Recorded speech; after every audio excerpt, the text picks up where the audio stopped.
This is Framework Friday, special guest Andrew Wilkinson joining. Andrew, I wanted to hear from you because I think you like frameworks just as much as I do. Is there a framework that you've been using or has like stood out to you as particularly useful lately?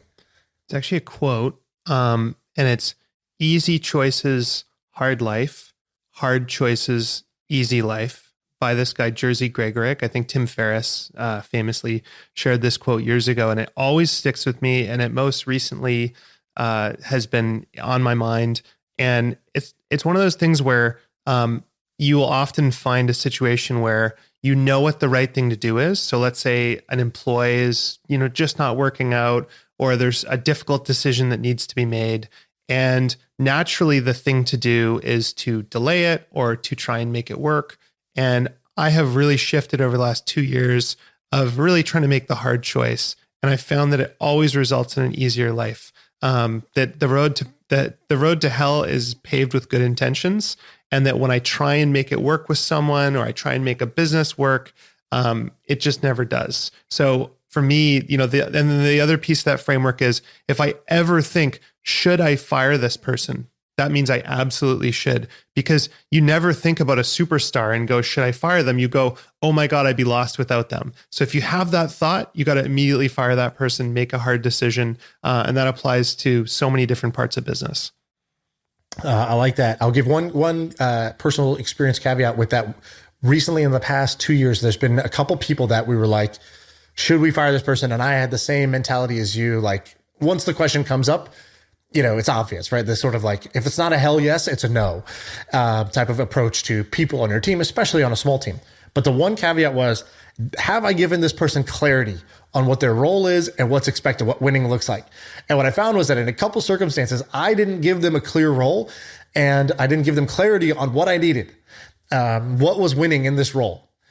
And once we did that, we said, okay, before we just cut the cord, I'm going to do this one thing, and I'll know within 2 weeks, 3 weeks from this point on if that was correct. And that actually turned somebody we were about to fire them into basically like a star driver in like that function of the company. And so that's my only caveat with that one. But I'll also add one of the like takeaways from the easy choices, hard life, hard choices, easy life thing is, when you think two options, when you're trying to weigh a decision, should I do A or B? And you're trying to weigh A or B, you can't decide. You should just simply say, which one is harder? Because your brain is naturally discounting the hard one and making it seem like, oh, these are about equal, because the difficulty is something that you're taking into consideration. And your brain wants to avoid difficulty. It wants to avoid the short-term pain or struggle that might come. So what looks to be equal, two equal choices, are not actually equal at all. The one that's harder is actually a much better choice, and your brain is just trying to sandbag it and weigh it down because it wants to avoid that struggle. So that's another useful one, because I had a situation recently where I was A or B. I just couldn't decide for the life of me. And then I went down this rabbit hole of like, how do you make a tough decision? Because I was like, normally I'm very, very decisive. Normally it's pretty easy. This one was so difficult. And when I went down this rabbit hole, I was like, okay, what is the world's philosophy on this? That was one that really helped me, which was your brain is not accurately pricing the two decisions correctly. It puts a huge tax on the one that's difficult, and that's why it seems equal. But that tax is not real. It's just the brain trying to punish you for short-term pain. I can't find this client info. Have you heard of HubSpot? HubSpot is a CRM platform, so it shares its data across every application. Every team can stay aligned. No out-of-sync spreadsheets or dueling databases. HubSpot. Grow better.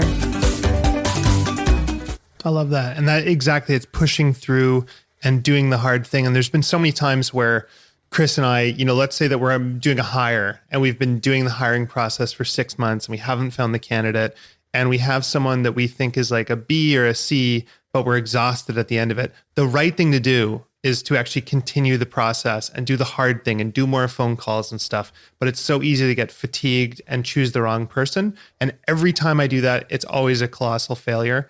So I'm really trying to lean into that.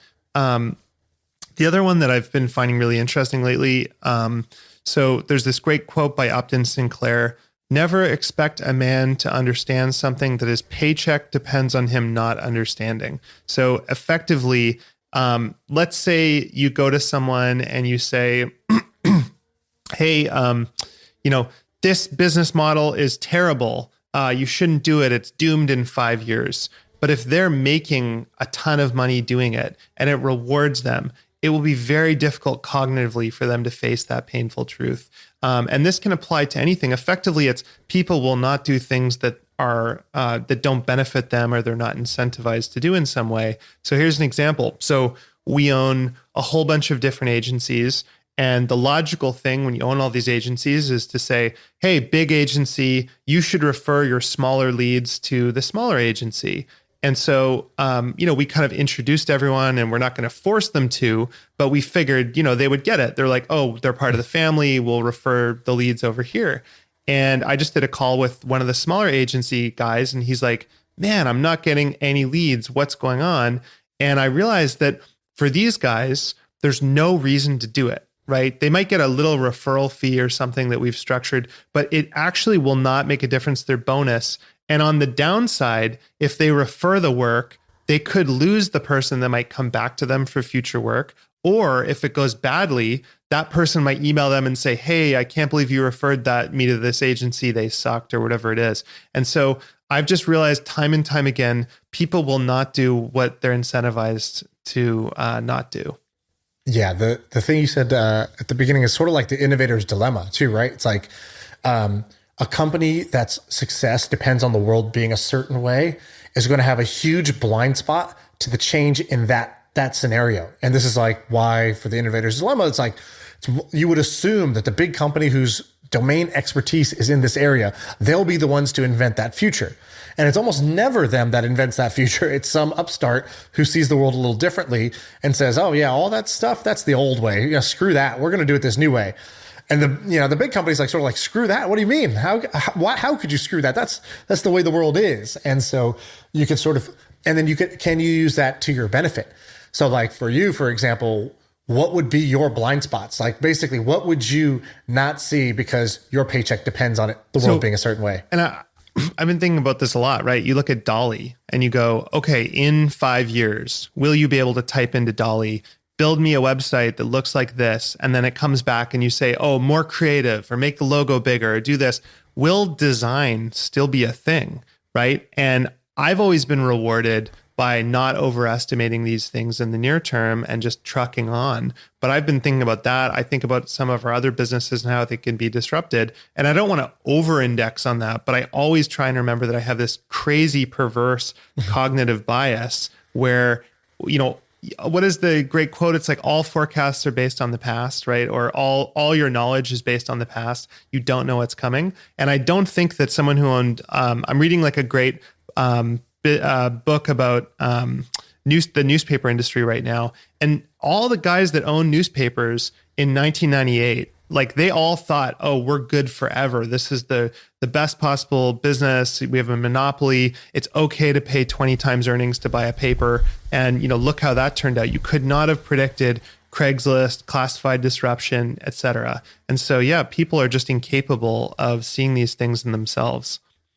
Yeah, that's a great point. That's a great point. I think it's also true with investments. If you, if you're invested in something, when new information comes to light, you sort of have to recalculate from scratch. If I didn't have this investment today, would I invest the same amount of money in the thing? And people would be surprised how often the answer is no, that you would not put that same amount of investment in this thing. And it happens even at a small scale with like employee stock options or whatever. It's like you get stock options or RSUs in a company, you earn them. And now 50% of your stock portfolio is in this one company. And you probably wouldn't have if I just gave you that amount of money, you wouldn't have put 50% in this company, but you'll leave it there, right? Because inertia, right? It is that way. So let's let it continue to be that way. And so I think one of the best things you could do is train your brain, train yourself to get rid of some of these biases and blind spots, and just know that by default, they're there. You're not special. You're not going to just not have them. You're going to have them unless you proactively fight against the gravity to sort of rid yourself of them so you don't make the same mistakes everybody else does. So there's two really amazing things that people should go and study. If you want to I spent a couple of years actually just reading and rereading books on psychology to try and hammer this stuff into my brain. My favorite book on it is Influence by Robert Cialdini. It's amazing. It just kind of goes through all of the kind of thinking traps we get into, and it's anchor bias, comparison, and all these kind of ways that you trick yourself. And then the other great one is The Psychology of Human Misjudgment by Charlie Munger, which is a speech he gave at Harvard. If you just Google it on YouTube, you'll find it there. And I listened to that in the car over and over and over again, and now I see it everywhere. Totally. All right. This was great. Thanks for joining the Framework Fridays. And if you like this, tweet at Andrew and tweet at me. Andrew, your handle is what? A Wilkinson on Twitter? Yeah, A Wilkinson. Cool. And I'm Shaan VP on Twitter. All right. See ya.